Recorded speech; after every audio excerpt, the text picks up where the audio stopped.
It's episode 3 of the Locked. It's episode 703 of It's episode 703 of the Locked On Rangers podcast. On today's show, I'm talking with Grant Schiller about the worries at Kumar Rocker, talking about the AAA pitching staff, and a little bit more about some of the hitters that either impressed or didn't impress us at the upper levels this season. All that and more on this episode of Locked On Rangers. Let's get into it. You are Locked On Rangers, your daily Texas Rangers podcast. Part of the Locked On Podcast Network, your team every day.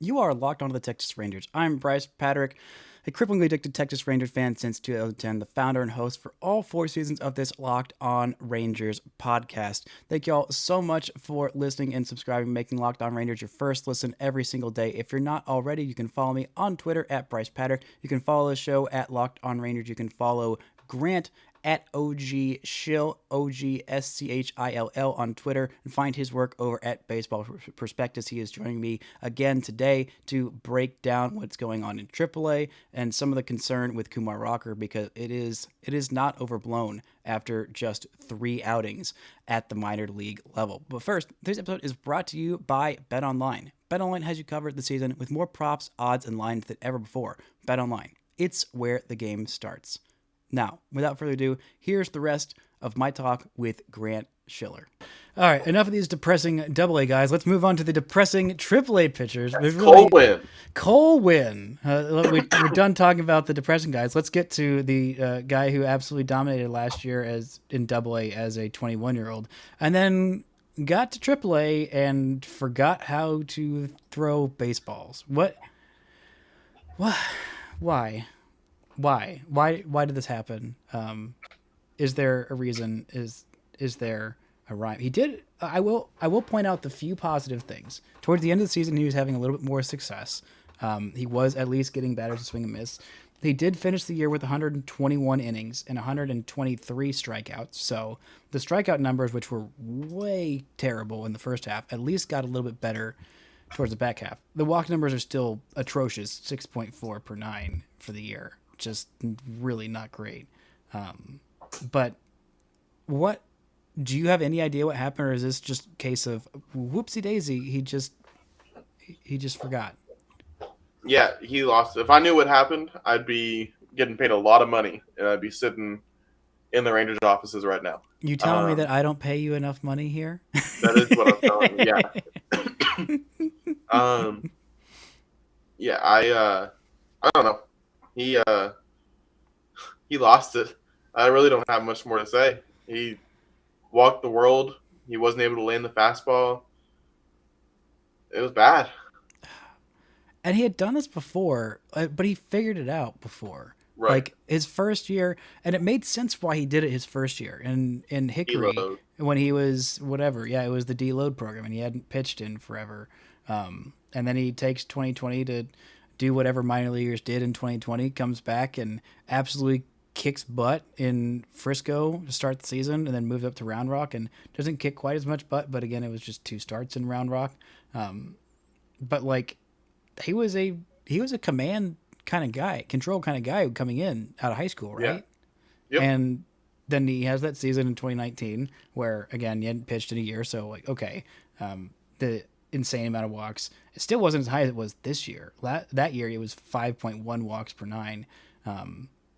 But then last year he limited it to, let's see, at Frisco it was 3 walks per 9. So like, it's still pretty good, but like 11 strikeouts per 9 at both Frisco and Round Rock. And then this year, strikeouts went way down, the walks went way up, and I'm just hopeful that whatever, like, 25-year-old analyst they have on this, who's probably spending his entire offseason looking at every single frame of like 120 frames per second of every single angle of Cole Winn and figuring out what the heck is going on, and that this is an aberration that can be fixed. Because if he's just this, then like, what even is he? Is he even a reliever? Is he? No. No. You can't walk guys like that and be a reliever. gosh. Yeah, And he was I don't. going to be a number 3 starter ish in the big leagues, like maybe number 4 or 5 this year. But like he was supposed to be in the big leagues in like July, and he just wasn't. There was not even a thought like any point in this year, even if he like looked exact like after at like the midpoint in the season with how bad it was like I don't care how good the second half is, you are not seeing the big leagues this year, which was just so confusing and frustrating, and so very Texas Rangers.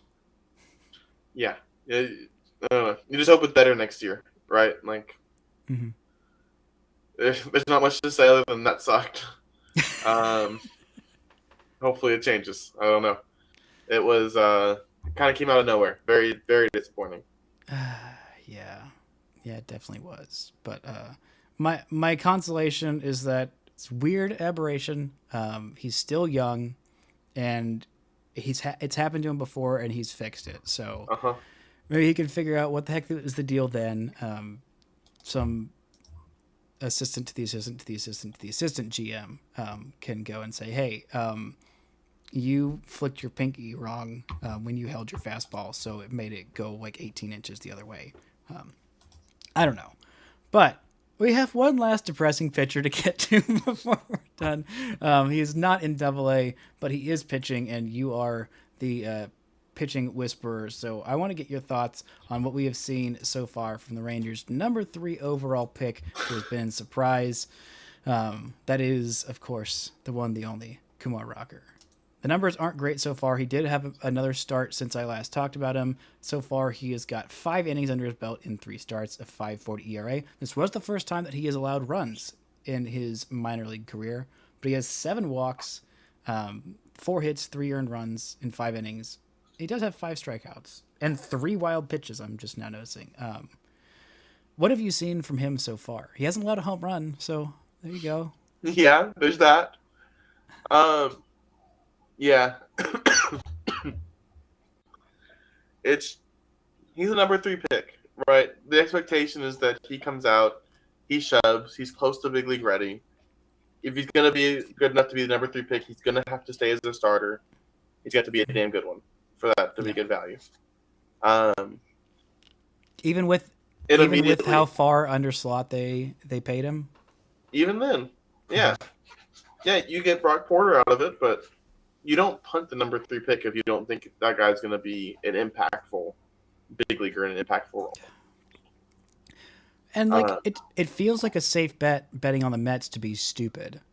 Like honestly, yeah, like, there are worse bets to have.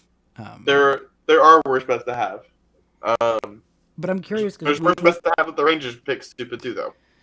This episode is brought to you by BetOnline. BetOnline.net is your number 1 source for football betting info this season. Find all the latest player developments, team matchups, news, podcasts, and in-depth articles and analysis on every single game you can find. And as always, BetOnline remains your continued source for all of your sports wagering information, with live betting, up-to-the-minute scores for every sport out there. You can bet on the Stars, who are off to a great start to the season. You can bet on the Mavs that are going on now. You can bet on the Dallas Cowboys if you are feeling so inclined, and college football stuff. They've got all of your sports betting information, the fastest and easiest way to check in on your favorite games and events, including Major League Baseball, MMA, boxing, and golf. Head to betonline.net or use your mobile device to learn more. BetOnline, it's where the game starts. And now, back to the rest of my talk with Grant Schiller. Yeah, I mean, they had a couple of good drafts, and they patted themselves on the back so hard for it that they might have dislocated their own shoulder. But, I mean, what have you seen from... I mean, we talked about the arm slot being different. There was a big, long feature, I don't know if you read it, by The Athletic, about all the things that were different, and, like, it all seemed pretty encouraging. Like, the Mets never... First off, the Mets being, like, you know, real jerks for, like, not telling him anything, and just, like, the deadline goes, like, oh, yeah, you're not signed. I have no idea why, because I had no conversation with them. And it could just be like total PR, and like we'll probably never, ever, ever, ever know what actually happened. But from what came out there, it was like it wasn't that big of an issue. He changed things up so that he could have less stress on his shoulder, which seems good. But from one of the things that I've been hearing is that he's not using his his lower half, which like when you're 6'5" and as big as he is, but he's still throwing gas, like hitting 97, whatever. What all from what have you seen from him? What is the layman, me and the casual baseball viewer not getting about why this is so concerning? Yeah, so the whole deal was to not put less pressure on his shoulder, right? He's putting way more pressure on his shoulder. It's bad. Like, that is going to break if that does not change. So he should revert immediately back to what he was doing? Or, I don't know if he needs to revert back or change to a third thing. I don't know. But I honestly, it was stunning to me that unless something's changed from his enemy all the time, if this is the motion that the Rangers saw and dropped him at number 3, that's shocking. Because everything that puts pressure on the shoulder is there. So he is... There's a few things here. So first and foremost, he's actually taken away some of his... he can probably be throwing harder if he's planting right. But he's going very heavily heel to toe, taking out some of his momentum. He also is not using. So is that with his how he's like landing on his foot? Right. Okay. Yes. So this is what he is doing. Yes. And that's what you're not supposed to do. You want it to be solid impact. Okay. So just land your foot flat for those who are not watching. Okay. He also is not really using his lower half. He is using his hips, but not his lower half so much. So there probably is more velocity in there if you want to look at it positively. He's throwing 95, 96 with bad mechanics. 95, 97. There you go. I guess he's sitting 95, 96. If you I think want he's to look at it touched negatively. 98. Sorry, go ahead. I think he's sitting 95, 96 and has touched 97. Okay. But and the slider still has some pretty nice, nasty sliderness to it. But yeah, he's still got good stuff. But if you look at it negatively, he's gonna break. It's a matter of time. So here, he is. So is that why they're only throwing them out there for like 2 innings at a time? Is because do you think what is more surprising, that the scenario where they saw him like this and drafted him at number 3 anyway, or that they told him to pitch like this? Because he's had 2 months or whatever in surprise to tweak everything, and then he still comes out like this. Yeah. Like, I don't know. Either way, it's real bad. So he's got a really bad combination of a couple of things here. So first, one of the things you really want to look at is on the strike of the front foot, where he's going heel to toe, but you want it more flat. On that strike, right, when that front foot hits, your arm has to be in a good position, because so much of your define a good position for the layman. I'll define a bad one right here for you. With where yeah. Kumar is. But so much of the pressure goes into your upper body at that point, right? So when that front foot hits, his arm's flat. That's a big drive line thing. If you have the motion to be able to handle it, it can create more velocity, but it does put your arm at risk, right? So he's flat, his foot's hitting, he's flat, and he's behind. So just doing this right here, if you do this, you're going to feel pressure in your shoulder. Mm-hmm. He's still got to flip that and bring it around to throw. So his arm's late. Oh yeah, I feel that. I feel yeah. that tension in my shoulder, which is not what you want. Right. His arm's late. You combine that with he's rotating his front side early. So when his foot hits, he's chicken winging. So if you do this, you feel a ton of pressure in your back, and you're also putting a ton of pressure through your back to your shoulder. So he's got one arm, he's got his lead arm pulling way out front, and his back arm still pulled back and flat. So he's still got a flip, and he's putting a ton of pressure through all of this. That does not work. We've seen that time and time again. Pitchers who do that, they break, and it goes to their shoulder. It may get your elbow first, but it's going to the shoulder. Can you give me an example of is that like what Tim Lincecum did, or? I haven't looked at Lincecum, but I can tell you one guy who I saw this, who had the exact same thing and has had of arm trouble is Jeff Criswell, a prospect with the A's. Okay. He's already started to break. His elbow's already gone. It'll get the shoulder next, in all likelihood. But it just doesn't work. It just doesn't. The science behind it does not work. He might last a few years, but he won't last 20. You hope it goes as long as possible, but it'll go at some point. Okay. Well, that is thoroughly depressing. Yeah. On my blind positivity, I'm going to throw out some, like, I need it. I desperately need it for how bad the pitching has been this year. First off, step one, there needs to be just go hire everybody who works for Cleveland in their pitching player development system, because they have it figured out. They take all kinds of guys who are mediocre and make them freaking amazing. If you can't afford the Rays guys, but go get Cleveland. They're one of the two teams, or maybe Milwaukee. They're also poor and don't like spending money, and they have clearly figured some things out on player development. So, like, go get some of those guys. Go steal them from organizations that already know how to do it, and let them teach your organization how to do it, because you have the guys. Like, there are a lot of really good pitching prospects here that have all taken like really big steps back, and you cannot afford to miss on all of these guys at the upper levels. And at this point, it's almost looking like that's what's going to be the case. Like, Owen White might be the one savior that like doesn't flame out. If he can stay healthy. If he can stay healthy. That's the other thing, is like, if he can stay healthy. But like, there needs to be some big change. But I'm curious. I mean, this is obviously concerning for Rocker. Also, it is a tiny sample size, but like the things you mentioned, like, that is not something that's going to go away. Right. Yeah, it's just a how he does it thing. Do you have any like suggestions, hopeful tips, things that do you think the Rangers might try to like keep his shoulder and torso from falling off?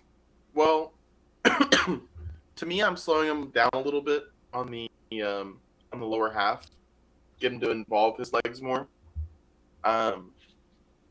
There's also a couple things you can do.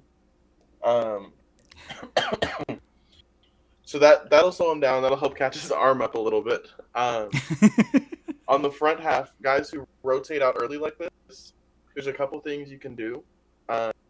What I would used to do when I feel myself doing that is I pinch my shoulder in, so it's got further to go. Something that does the exact same thing is chicken winging out the front arm to the front. So when you clear it, you've got more space you're trying to get around, right? I feel like there's a Rangers prospect or pitcher who has done that, and I remember seeing that. I can't think of who it is off the top of my head, but I remember seeing somebody that just like gets their whole elbow in front of their face. And that fights that, because you're not going to be pulling out here as quickly if you've got to go all the way around here. Whereas, so if you just come out here, so there's a couple things that can be done. But so it's not just like all hope is lost, like punt on him, like hide in the nuclear fallout shelter because everything is terrible. It is not, but it will require the Rangers making adjustments that they have not shown propensity to make. Okay. So well, I mean, to be fair, they got a new guy in charge, and as much as I love JD, the pitching development was not something that did well under him, and maybe Chris Young's got his own ideas about how some things can work differently, or can bring in some different guys to fix that, and that is one of the things that I am hopeful about, because I gotta have some blind optimism freaking somewhere with these pitchers. Obviously, the hitters, like, they had a really good year. Honestly, they did, and it was overshadowed, I think, in general, by like every single pitcher, every single good pitching prospect this year having something that like just completely took the wind out of your sails on literally all of them, except for who am I thinking of? TK Roby. Like, not as much so. I think of him, of all the setbacks, I think he had the least. Like, but still, like, the overall success wasn't quite that of like, well, Owen White. But yeah. And let's keep in mind here, this negativity is with the guy that they just took with the number 3 pick. Like, it shouldn't happen. Shouldn't happen this quickly. It's also with a guy that they took with the number 2 pick the year before. Yes, well, yeah. I'm a little bit less worried about him. But, You're less worried about Leiter? Yeah. Really? Okay. Well, that's yeah, fair. just because it was such an aggressive assignment this year. I'll be worried if he comes out next year and the stuff is still lagging and he's still having the same issues. Yeah, I think Leiter going to the pitching lab at Vanderbilt hopefully should help. They can figure some things out and he can talk to some pros, and maybe Sonny Gray can figure out how to make him stop missing glove side every freaking time. Yes, that'd be great. But overall, Frisco won the Texas League. There was a lot of positive elements from the hitters, and even though Owen White, his arm might eventually fall off because, of course, that's what would happen to the Rangers, he did have a really, really nice season and came back and proved that he was not just shoved in witness protection somewhere. But, yeah, I feel like that's enough depressing pitching talk. Let's go talk about some really good players. We have our Random Rangers. If you're new to this, Grant and I, every single time that we'll do an episode, we will find the most random Ranger imaginable. The only rule is that they had to be on the big league roster for at least a day. Didn't even have to play because Grant found one that did that. I would have had Yuri Rodriguez if he didn't pitch at the end of the year. But yeah. Which good for him. Yeah, good for him. Might make the bullpen out of spring training next year. But yeah. Anyway, do you want to start off with your Random Ranger, or would you like me to go with mine? Okay. So I've got a catcher here. Okay. He's now age 50. Okay. He debuted as a 28-year-old in 2000. He did so with the Dodgers before moving on to the Rockies, and he spent the bulk of his career with the A's before coming to Texas and finishing with the Rockies. Okay. He was here in 2007 and 2008 for just parts of both seasons. Across the 2 seasons, he played in 31 games, had 95 plate appearances, and hit 205, 255, 273. He was a veteran defense first catcher, so that was fine. Didn't need much out of him offensively. His defense was positive enough where his WAR just about broke even over that small sample. I am, of course, talking about the famed bald noggin of Adam Melhuse. That's solid. That's a solid pull right there. UCLA legend. 0.7 career WAR. 1 plate appearance there. Oh yeah, I was scrolling through because I was like, I have no hope of guessing whoever this is because I was not paying attention as acutely in 2007 to Rangers baseball, and then I was like, oh, with the Dodgers, like, wait a minute, that's 1 plate appearance. Finished up with 10 whole plate appearances in Colorado. Gosh, yeah, 8 games for Texas in 2008 and 23 in 2007. Wow, great pull. Mine was a guy who I remember very fondly, a guy who I cared a little bit about. He was a first baseman and a left fielder, was born in Charleston, a 13th round pick of the Red Sox in 2009 out of the Citadel. Eventually came to Texas. Chris McGinnis? Are you freaking kidding me? Is it? Are you freaking kidding me? You pulled Chris McGinnis? Yeah. Yes, it is Chris McGinnis. You little monster. I hate you for that. I don't even remember why I got Chris McGinnis on here. Anyway, he played 10 games for the Rangers in 2013. The only time he was in the big leagues at all. Ended up with a 382 on base in 34 plate appearances, 1 extra base hit, 13 strikeouts, 0 walks. Rangers legend. Negative .3 baseball reference for him. Yeah. I can't believe you. I might not have a life. That's very possible. That was like after we stopped recording the last time we did this, Grant was like, yeah, can you name all 13 left field players that have played left field for the Rangers? And then I did it, and immediately was like, yes! And then immediately, oh no, I have a problem. That is not a good thing. Oh my goodness. Yeah. No, we definitely don't have lives, but it's fine. Right. Well, you wanted a fun fact about Chris McGinnis.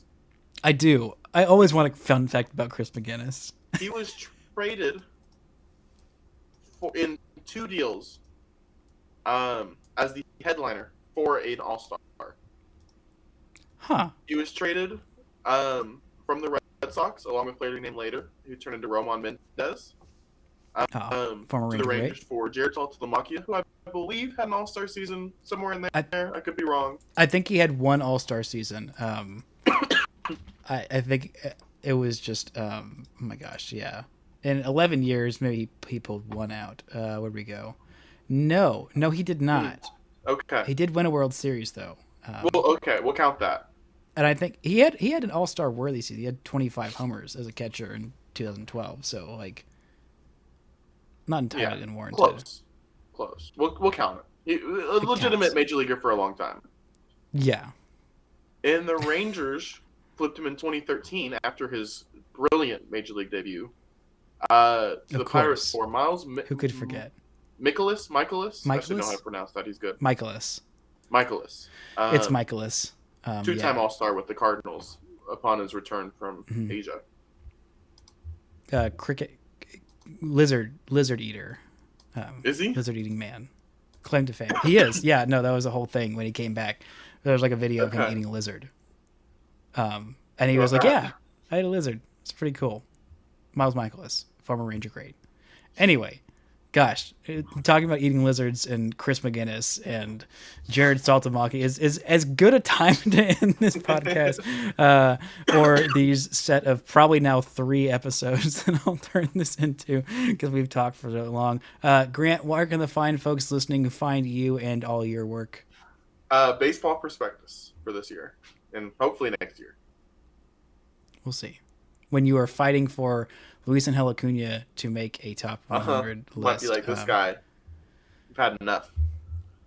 Look, yeah, you got to knock off Justin Foscue to bring him up on there. If you got to do it, then you got to do it. But yeah, so glad that you were writing there, and so glad that you would join us here to espouse your wisdom and freaking Chris McGinnis. I can't believe you got that.